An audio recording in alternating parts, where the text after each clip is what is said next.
India's efforts to unite the world against terrorism are set to begin. The 7 delegations with 59 leaders who are members of parliament, former ministers and former diplomats will be travelling to 32 countries and the EU headquarters in Brussels to explain India's stand on terror. India has been piloting a UN resolution to define terrorism for years. This is the time to get it done. We here at NewsX are presenting the Anti-Terror Alliance Charter. Point number 1, the Charter says that there must be a renewed, united definition of terrorism incorporating the modern-day forms and challenges posed today. Point number 2, the UN must pass a resolution defining terrorism with the former understanding.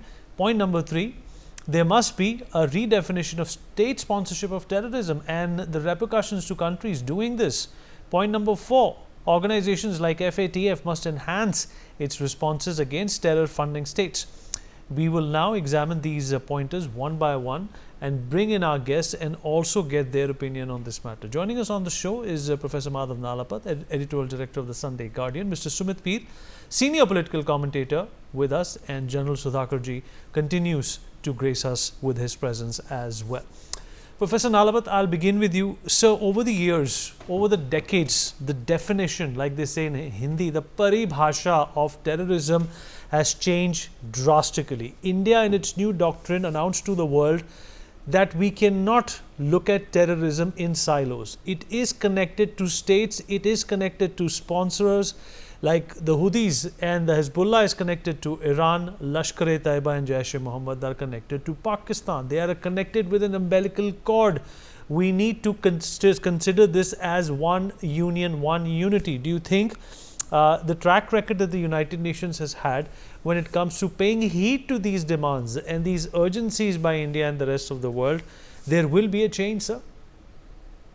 Well, Vineet, I'd like to say that it's a very, very laudable suggestion to have a charter for terrorism, and that's very, very important. Because the reality is terror is a problem, a huge global problem. We don't know when terrorists are going to strike, how they're going to strike, and how many innocent lives are going to go as a result. There's no doubt about that, but I have my doubts about this getting passed. For the most important reason is the UN Security Council is today deadlocked. Russia and China on one side, the other 3 members on the other, among the permanent 5, and all 5 members have a veto. So essentially, I don't think that possibly Russia may abstain, but certainly not China. I don't think they're going to allow it to pass. But having said that, I think it's important to conscientize the world about terror, about terrorism, about, frankly, state-sponsored terrorism as a form of proxy war. I think that these members of parliament who are going and others who are going there, a very distinguished delegation, and led by some very able people, I think they need to conscientize the world, and public opinion has to come on our side, on the side of the charter. If public opinion comes, I don't think the politicians can hold out for long, except of course in China and states like that. But in my view, it's going to be a struggle, but it's the struggle that's definitely important, and who knows, it might one day be achieved. We never thought, for example, in way back in 1857, that we would have, 1947 independence. It took a long time before that, but it happened. So my point is, we should definitely continue this effort, and we should conscientize the world. And in this context, I must say that the choice of delegates has been exceptionally good, and I think these delegates will need to be, frankly, having some a concrete point besides the problem of terror in India and state sponsorship, proxy sponsorship. And I think this charter would be a good thing to bring up, if not formally, at least in informal conversations, which are often as important or more important than formal conversations we need.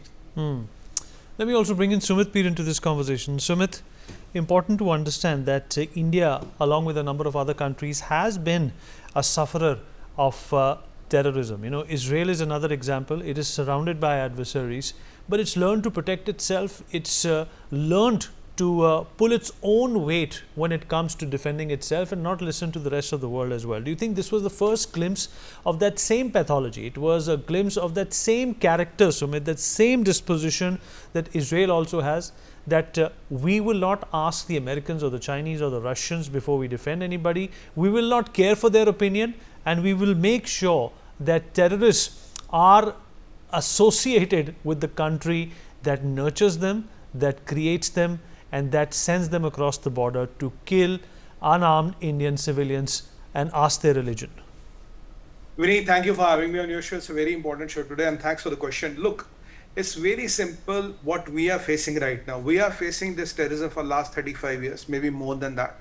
And if I go look at from a civilization perspective, few hundred years. There have been invaders coming and have been persecuting Hindus here, and I think maximum number of people who are killed by invaders across the world, if you look at the last 1,000 years, are Hindus. So we've taken the maximum brunt of this religious-based persecution in the name of expanding their kingdoms or terrorism. With time, it has manifested and changed forms. Today, we call it terrorism, but the ethos or the mentality remains the same. So answering your question very specifically, look, India has evolved. India has come forward. Today, India is the only country who has put a rogue, nuclear-powered neighbor, Pakistan, supported 101% with men, intel and machinery by another nuclear power, China, into a box. This has not done by anybody else. This Israel could not do it. United States of America has not done an operation like this. So when you were fighting, when we are in Operation Sindoor and we were taking on Pakistan, the equipment was Chinese, the drones were Chinese, the equipment, the men and machinery behind the equipment was Chinese. There are a lot of rumors a few Chinese engineers and technicians have died. There's a credible intel out of 100,000 people of China who were in Pakistan. Few selected were asked to leave Pakistan via KPK, via Afghanistan and Iran. Why only those few? What was China trying to hide? There are already visible claims that the joint military infrastructure of China and Pakistan, stationed in Pakistan, was hit on the periphery. There is credible evidence now Balochistan and POK China has listening stations and relay centers which have been compromised. And if you look at this HQ9, it was operated and manned by some possible Chinese technicians. Even there is a credible sources which claim that the J10 complete operation was still managed by the Chinese technicians. So when you were fighting Pakistan, you were fighting China and Pakistan together, and both of them are nuclear powered. Still, you could do what you could do. This has not been achieved by Israel. This has not been achieved by United States of America. So the India's message is loud and clear. But only one thing where we need to kind of improve a bit is that when you look at our foreign policy, which is brilliant and good, but I cannot change my adversary. If my adversary, which is Pakistan predominantly, looks this fight as a civilizational fight, I can choose to be ostrich, I can look at pure geopolitical, but wo to nahi sudrega na.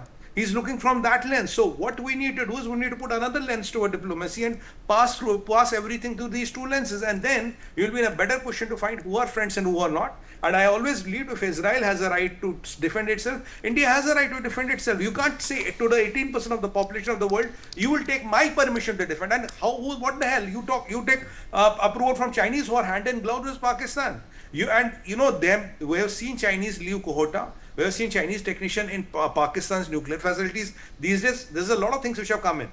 And after 115 Chinese spy satellites looking at us, Chinese AWACS tracking us, Chinese military intel tracking us, still we could beat Pakistanis black and blue. Now China is really rattled. They don't know what to do because the jinx of Chinese invisibility is kind of compromised. As far as Pakistan is concerned, wo to nanga bikhari hai. It doesn't matter much to them. The problem is with Chinese, whose military might is now questionable. Their arsenal is now questionable. And thus, such a circumstance, Modi ji has shown the political will which no other Prime Minister of India so far has even come near to, because you are handling a joint venture between Pakistan and China, and both are nuclear powered. And what Modi ji has demonstrated is that Operation Sindoor is perpetually on, and now who's running for cover is Pakistan, and who's running behind the bylanes is China. That is why some of their citizens were ordered to leave through KPK and Afghanistan. They were much unsafer. They are much safer in a Lahore than a KPK or Afghanistan. Then I'll go more out through Iran. Why was that done? Because we know what they were trying to hide. They were trying to hide this nexus. They were trying to hide this joint military ops which was happening. And the day this information will hit the world, they were rattled. So this is what India has achieved. This is a phenomenal success, and India should continue the tempo. India should not let down the guard. India should send a very clear message to the world. We don't need your approval. We don't need your dictation. We don't need your good boy certificates, or we don't even mind your bad boy certificates. If Israel can do it with such a small population, huh?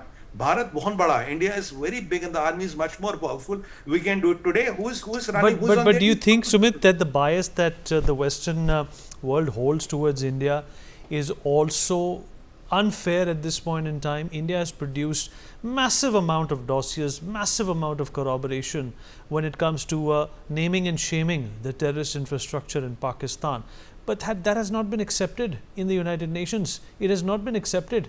We shot down a lot of Pakistani drones. We bombed the terrorist infrastructure.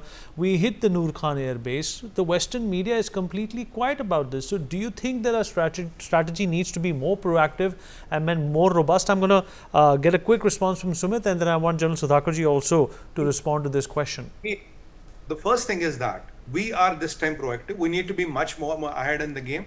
And at the end of the day, what counts is the dead bodies and the devastation of the enemy's end. Whatever XYZ publication has to say doesn't matter. As long as the enemy is live and kicking, he'll come again for you. If you dismantle him, the dismantling of Pakistan's complete nuclear bluff and infrastructure is what has rattled the West. They could not imagine how India could do it. They had never that in the thought of their thoughts, India could go so far, and Modi can declare Operation Sindoor is on till perpetuity.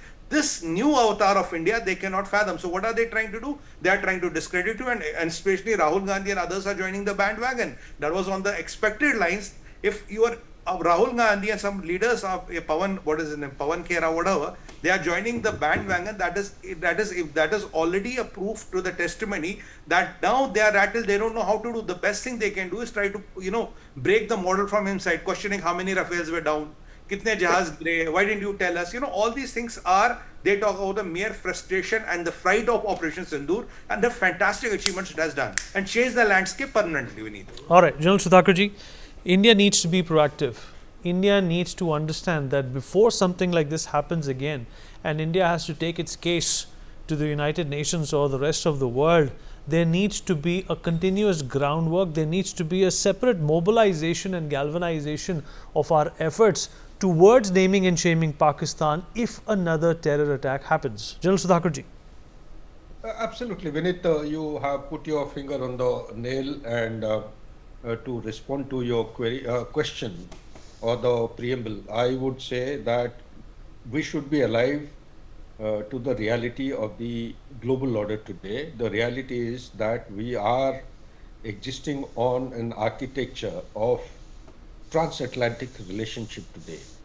The transatlantic relationship is in a declining phase, be it economy, military might, or whatever. Merely having 790, 800 military bases by the superpower doesn't make it to the superpower.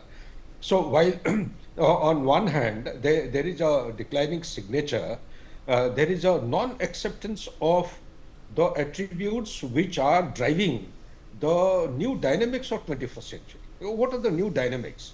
It is to an extent geoeconomics, because it is by virtue of geopolitics, the transatlantic relationship managed to disintegrate Soviet Union, thinking or assuming that the global order will be driven by unipolarity.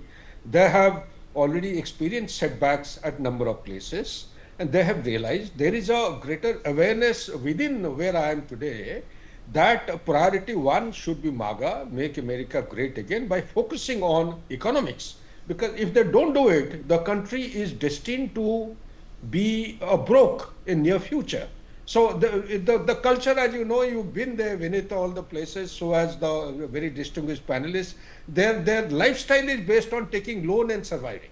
Okay, so printing of dollars, how long is it going to continue? 36 trillion US dollar economy debt is a huge amount. So therefore, what I am coming to is that they in any case will not agree to the new structures and the new parameters which are being thrown up by the global south or towards the eastern hemisphere of the global order today.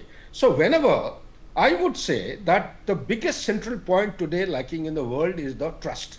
The trust, if you have to actually put a barometer or quantify trust, there is only one country which is standing out, because while coming to this place, I have touched base in Middle East as also Europe and couple of other countries. I've got a sense of what is the world feeling. It is India. It is not that I'm an Indian, I'm talking. It is India which is actually has won the hearts and minds of the people in the world. Everyone without exception, maybe one odd exception would be there in G7 or all these countries. In the heart of their hearts, they know it is India which can lead the world, and trustfully, it occupies a huge pie in the pie diagram of trust deficit in the world today, wherein everyone will like to put his hand or finger on India if it has to lead the world towards some meaningful, All right, sir. substantive. All right, sir. Let me quickly take concluding Like thoughts. terrorism. Absolutely, Last sir. but not the least, I'll come for your seven- concluding thoughts, sir. I'll come for your concluding thoughts, sir. Professor Nalapat, concluding thoughts, sir, and then we wrap up. Look, I'd like to say very clearly, Vineet, that reality is now the Indo-Pacific. The reality of the new Cold War is there. The reality that if China overtakes the United States as the number one power in the world, the United States is going to be in deep trouble. Not only will it dollar collapse or American, what do I say, the ability of America to influence the world and to whether soft power, and when all that collapses, hard power also collapses. So I'd like to say, in this era of the Indo-Pacific, unfortunately what has happened is the Atlanticist powers are still focusing on their ocean. They're focusing on Europe. They're not turning to Asia. And then when they turn to Asia, they say, oh, we look after you as well. We don't need them, thank you very much. We have our own Indo-Pacific countries, and the Indo-Pacific countries will form their own alliance. The Quad is the beginning of that kind of a system, and I think more will follow, and the Quad will be strengthened, I'm sure, by the necessary protocol. So I would like to say, Vineet, that you can't ignore the reality. You can live in the illusion, but the illusion is not going to protect you. There was an illusion in France and Germany and Britain that in 2 or 3 months they could eliminate Russia as a serious threat, and frankly, make sure the Ukrainians occupy the whole of the land, a part of it which was removed from their control in 2014. Instead of which, the Russians have gained almost twice the extent of territory that they had when the war started. So I'd like to say, Vinny, this is cold reality, and the cold reality, the US has got to wake up to it. No amount of talk, no amount of diplomacy is going to change the basic reality. And the basic reality is the threat now comes not from Russia, but from China. And the main theater is the Indo-Pacific, and the main continent is Asia beneath. Absolutely right. Sumit, 30 seconds, please. Vineet, it begins with giving India a permanent seat in the United UNSC. Else, we are wasting our time, and they are wasting our time. We should tell them and be very straightforward with them. Look, we can go on this, explaining the whole world once or twice. And in this meeting, I hope we are telling to the world, "Agli baar hum nahi aayenge."